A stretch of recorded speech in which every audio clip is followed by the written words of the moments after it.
홈페이지를 통해 들어온 고민 만나보겠습니다. 어떤 사연인지 볼까요? 어린이집에서 6살 아이가 저희 아이 코에 이물질을 넣는 사고가 발생했습니다.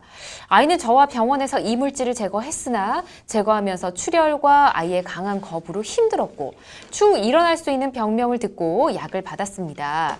가해 아이는 고의성을 가지고 한 것은 아니었겠지만 아이와 제가 받은 정신적 스트레스, 후유증, 트라우마가 너무 막대한데요. 손해배상 청구가 어디까지 가능한지 또 이런 경우 어린이집 관계자에게도 책임을 물을 수 있는지가 궁금합니다. 라고 보내주셨네요.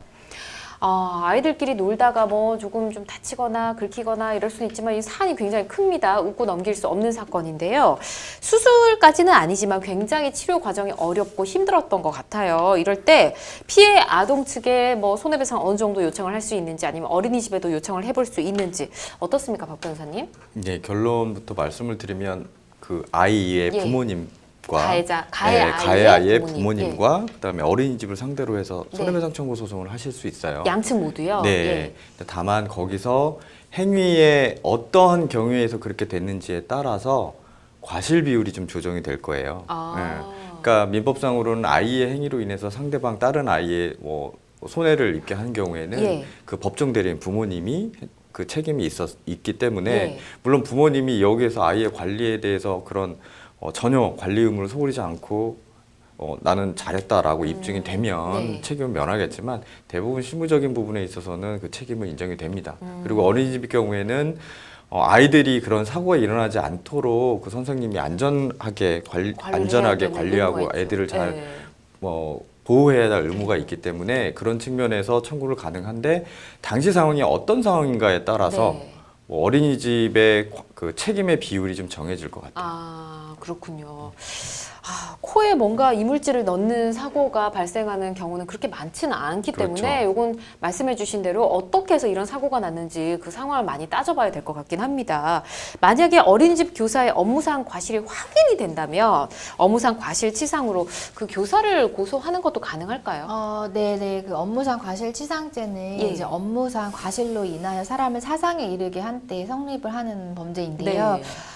이 경우에 교사가 교사에게 필요한 주의 의무를 다하지 않아서 가해동이 이제 피해 아동에게 상해를 입히는 상황이 발생을 했다라는 것이 입증이 된다고 하면 이제 업무상 과실치상죄가 성립을 할 수 있습니다.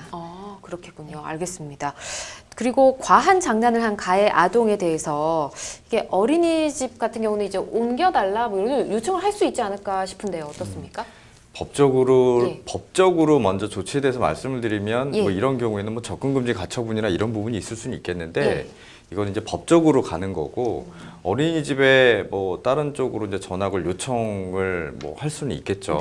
당연히 그 부분에 대해서 이제 협의를 해가지고 그쪽 그 가해자 측의 부모님과 상의를 해서 이게 조치를 취할 텐데 만약에 지금 이제 6살이기 때문에 좀 문제예요. 만약에 학교에서 이제 진학에서 1학년, 2학년부터 이제 학교에서 이런 문제가 있었다면 학교폭력대책자치위원회에서 이 부분에 사안을 내서 징계 여부를 확인을 해서 뭐 전학을 보내거나 이렇게 할 수 있을 텐데 6살 어린이집이기 때문에 더 어떻게 해야 하는지에 대한 고민거리가 돼 있을 것 같아요. 물론 이런 경우에는 사안을 좀 면밀히 하시고 그다음에 그 어린이집과 좀 면밀하게 상의를 하셔서 조치를 취하시는 게 좋을 것 같아요. 그렇군요. 이게 뭐 같은 어린이집 다니면서 6살 아이한테 접근금지 뭐 이런 거 할 수도 없는 거고 부모님들하고 다 모여서 의논을 해야 될 부분인 것 같습니다.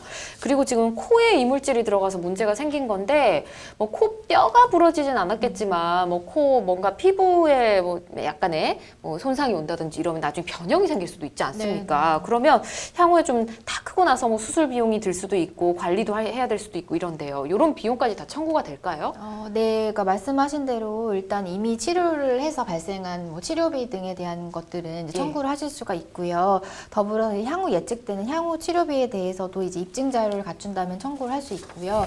이에 더불어서 뭐 법률적으로는 사실상 위자료까지 청구를 할 수 있거든요. 근데 어린아이 같은 경우에는 치료를 바로 하는 것이 아니고 조금 경과를 두고 보자라고 하는 경우가 많기 때문에 향후 치료비까지 그러한 부분에 기재가 되어 있다고 하면 추후에 청구를 하실 수 있을 것 같습니다. 그렇군요. 이 부분에 대해서도 상대 아이의 부모님과 협의를 미리 잘 해놓으시는 게 필요할 것 같습니다. 저희는 이렇게 답변을 드리도록 하고요. 여러분께서는 지금 생방송 법률상담 함께하고 계십니다.